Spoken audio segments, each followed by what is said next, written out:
ఇవాళ బంగారం వెండి ధరలు మరింత తగ్గాయి. గోల్డ్ రేట్ 1,50,000 రూపాయల దిగువకు పడిపోయింది. ఇవాళ తులం గోల్డ్ రేట్ 1,650 రూపాయలు తగ్గడంతో హైదరాబాద్ లో ప్యూర్ గోల్డ్ 1,48,750 రూపాయలుగా పలుకుతోంది. ఇవాళ కిలో వెండి ధర 3,100 రూపాయలు తగ్గింది. దీంతో హైదరాబాద్ లో కిలో వెండి ధర 2,30,500 రూపాయలుగా కొనసాగుతోంది. ఇరాన్ ఇజ్రాయెల్ వార్ టెన్షన్స్ తో గోల్డ్ రేట్స్ దిగొస్తున్నాయి.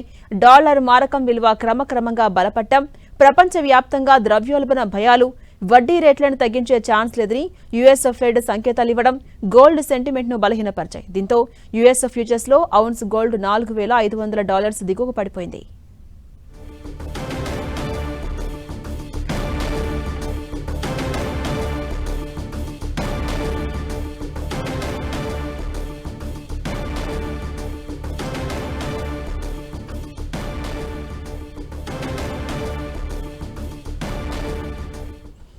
ఇదే అంశంపై మరింత సమాచారం తెలుసుకునే ప్రయత్నం చేద్దాం. ప్రస్తుతం మనకు అందుబాటులో ఉన్నారు మార్కెట్ అనలిస్ట్ ప్రభు మాలంపాటి గారు. వారితో మాట్లాడదాం, తెలుసుకుందాం. నమస్తే ప్రభు గారు. నమస్తే అండి. ప్రభు గారు, మనం చూస్తున్నాం గత కొంతకాలంగా గోల్డ్ కానీ సిల్వర్ కానీ రేట్స్ పైకి వెళ్లడమే కానీ దిగి రావడం మాత్రం ఫస్ట్ టైం చూస్తున్నాం. ఎలా చూడాలి, మీ విశ్లేషణ ఏంటి? అంటే ఇంట్రెస్ట్ రేట్ తగ్గినప్పుడు అది కొంచెం ఇదే ఛాన్స్ ఉంటాయి కాబట్టి ఇంట్రెస్ట్ రేట్ తగ్గించరు. నెక్స్ట్ ఈ సంవత్సరంలో 3 quarters అంటే 3 times 25 basis point 3 times చేస్తారు అనుకున్నది ఓన్లీ 1 time డిసెంబర్ లోనే అవ్వచ్చు. అది కూడా ఈ ఎనర్జీ క్రైసిస్ ఎంత వరకు వెళ్తుంది తెలియదు కాబట్టి ఎనర్జీ క్రైసిస్ ఎస్కలేషన్ అవుతే ఆ ఇన్ఫ్లేషన్ పెరుగుతుంది కాబట్టి అప్పుడు అది కూడా తగ్గించలేకపోవచ్చు అనేది ఫెడ్ చైర్మన్ హాకీ స్టేట్మెంట్ వచ్చేదానికి అక్కడి నుంచి కొంచెం రివర్స్ అయింది. సో దాని అనుగుణంగానే ఇంకా కొంచెం డౌన్ సైడ్ ఉన్నాయంటే కొంచెం ఇంకా డౌన్ సైడ్ ఉన్నాయి. ఎందుకంటే 1,44,825 గోల్డ్ ఇది ఎంసీఎక్స్ లో లిస్ట్ అయింది. అంటే జస్ట్ గోల్డ్ 300 రూపీస్ ప్లస్ లో ఉంది, క్లోజ్ అయింది ఫ్రైడే. సిల్వర్ వచ్చేసి 4,000 తగ్గింది, 2,27,470. అంటే ఎక్కువ పెరిగింది కాబట్టి కొంచెం ఆ సిల్వర్ ఇదైంది. అంటే చిన్నగా ఏమన్నా తగ్గచ్చా అంటే ఏదైనా ప్రాఫిట్ బుకింగ్ కానీ ఇంకా ఇది ఇష్యూ కనుక ఎస్కలేట్ అయితే మేబీ 120 to 130 వరకు గోల్డ్ వచ్చే ఛాన్స్ ఉంది. ఇది 210 215 అంటే 210 to 220 తీసుకోవచ్చు సిల్వర్, అంత వరకు రావచ్చు ఏదైనా ఇదైతే. సో ఆ రకంగా చూడాలి. ఇన్వెస్ట్మెంట్ యాంగిల్ అయితే సిల్వర్ తగ్గుతుంది కాబట్టి కొంచెం ఆగి కొనుక్కోవటం బెస్ట్ అండి మెటల్స్ లో. అంటే ఈ ట్రెండ్ ఎలా కొనసాగే ఛాన్స్ ఉందంటారా, లేదా బ్రేక్ పడుతుందా, కాస్ట్ మళ్ళీ పెరుగుతుందా, ఎలా చూడాలి? అంటే ఇది పెరిగేటట్టే ఉంది. ఎందుకంటే క్రూడ్ మీరు అన్నట్టు 4,500 బిలో $161 తగ్గింది ఇంటర్నేషనల్ చూస్తే. మనకి చూస్తే 9,245 ప్రెసెంట్ ప్రైస్ అంటే 13 రూపీస్ డౌన్ లో ఉంది.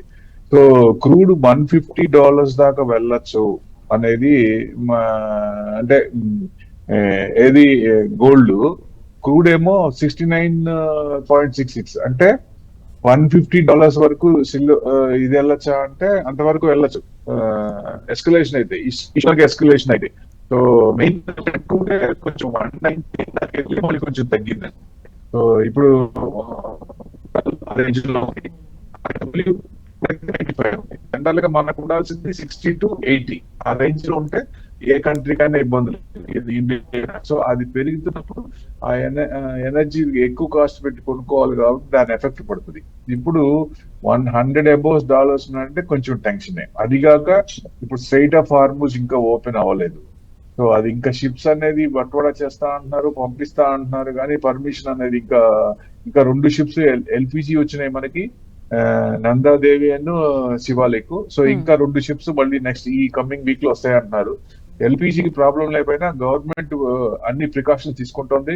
సో ఎవరికైతే అవైలబుల్ ఉన్నాయో వాళ్ళకి గ్యాస్ వాడకుండా మిగతా కట్టెలు వాటి మీద చూడమంటుంది. అంటే గవర్నమెంట్ కూడా ఇప్పుడు కూడా ఇంకా ఎక్స్టెండ్ అవుతుందన్న ఇది ఉంది కాబట్టి సో నెక్స్ట్ ఇంకా 2 వీక్స్ 1 to 2 వీక్స్ అనేది ఇంకా ఎక్స్టెండ్ కావచ్చు. ఎక్కడ ఒక చోట ఎండు పడాలంటే ఎక్కడ ఎస్కలేషన్ అవుతూనే ఉంది. ఎందుకంటే ఎనర్జీ రిఫ్రాక్టరీస్ మీద పడుతున్నారు, అది దాని ఎఫెక్ట్ బాగుంటుంది. మళ్ళీ అది యథాస్థితిగా రావాలంటే దాదాపుగా కొన్ని రోజులు పడుతుంది మళ్ళీ ఇది అవ్వాలంటే. సో డెఫినెట్ గా ఎఫెక్ట్ పడుతుంది కాబట్టి ఎంత త్వరగా ఆ వార్ ఆగితే అంత best, strait of Hormuz open అయితే అంత బెస్ట్. కానీ ఇప్పట్లో ఏం కనపడట్లేదు. దంచూప్ మేరలో కూడా ఎక్కడ సెటిల్మెంట్ ఎవరు తగ్గట్లేదు, ఇటు తగ్గట్లేదు అటు తగ్గట్లేదు.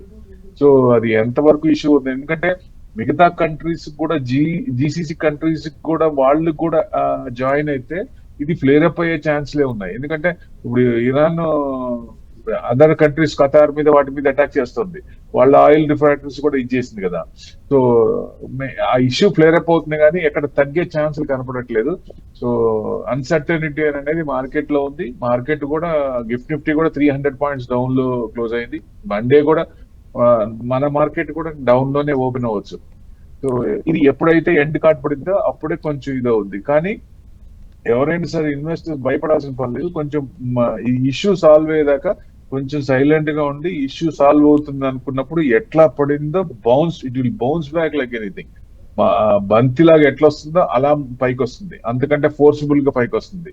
సో అందుకని మంచి స్టాక్స్ సెలెక్ట్ చేసుకొని హోల్డ్ చేసుకుంటే పడనిచ్చేటప్పుడు పడనిచ్చి ఎక్కడ మళ్ళీ యూటర్న్ న్యూస్ ని బట్టి జియో పొలిటికల్ కన్సర్న్స్ ఏదైనా పాజిటివ్ గా మారినప్పుడు అప్పుడు మనం ఇది చేసుకోవచ్చు. వార్లు అయిపోవాలి, స్ట్రైట్ హార్మోన్స్ ఓపెన్ అవ్వాలి. ఇదే మెయిన్. ఎందుకంటే క్రూడ్ పెరుగుతున్న కొద్దీ మనకి ఇబ్బంది వస్తుంది. ఇంకా $150 ఇరాన్ కూడా చెప్పింది కదా, $200 వరకు వెళ్ళొచ్చు, బీ రెడీ ఫర్ దట్ అంది. సో మరి అంతవరకు ఇది ఎక్స్టెండ్ అయితే $200 కూడా వెళ్ళేటట్టుంది. ఇప్పుడు 150 ఇప్పుడు ఉన్నదానికే ఇది అవుతుంటే 150 అయితే మన పరిస్థితి ఏంటి, 200 అయితే పరిస్థితి ఏంటి? ఎనర్జీ క్రైసిస్ బాగా వస్తుంది. గ్లోబల్ ఎనర్జీ క్రైసిస్ అనేది వచ్చింది అనుకుంటే అందరు కాస్ట్ కటింగ్ వెళ్ళారు. ఇప్పటికే కొన్ని కంట్రీస్, పాకిస్తాన్ కూడా వర్కింగ్ డేస్ కూడా తగ్గించుకుంది, 4 days ఇచ్చింది. మిగతా కంట్రీస్ కూడా వర్క్ ఎట్ హోమ్ ఇస్తున్నారు. ఏసీస్ హై టెంపరేచర్స్ లో పెట్టమంటున్నారు. కొన్ని స్టూడియోస్ అయితే అంటే డ్రెస్ ఇది కూడా కొంచెం సూట్స్ అవి కూడా తీసేస్తున్నారు, అంటే మామూలు డ్రెస్సులు, ఎందుకంటే ఏసీ ఎక్కువ ఇది అవుతుందని. అంటే కాస్ట్ కటింగ్ అన్ని చోట్ల మొదలైంది. సో ఇది కంటిన్యూ అయితే, ఎనర్జీ క్రైసిస్ కంటిన్యూ అయితే అన్ని కంట్రీస్ కూడా ఇబ్బంది. ఎక్కడో చోట ఇది ఎండ్ కార్డ్ పడలేదంటే కొంచెం ఇబ్బంది పడాల్సిన అవసరం ఉంటుంది. ఎందుకంటే మన ఐఎన్ఆర్ రూపీ కూడా 93.50 అయిపోయింది. అంటే చిన్నగా అది 100 అయిపోతుందా? ఈ ఆయిల్ పెరుగుతున్న కొద్దీ అది కూడా కొంచెం ఇదయ్యేటట్టే ఉంది. సో $150 అయితే ఇది కూడా 100 అయ్యేటట్టు ఉంది. సో అది మెయిన్ ప్రాబ్లం. 80% ఎక్కడో చోట ఎండ్ కార్డ్ పడలేదంటే మనకి ఈ అన్సర్టనిటీ అనేది ఎక్స్టెండ్ అయ్యే అవకాశం ఉందండి. థ్యాంక్ యూ ప్రభు గారు, మీ విశ్లేషణ అందించినందుకు.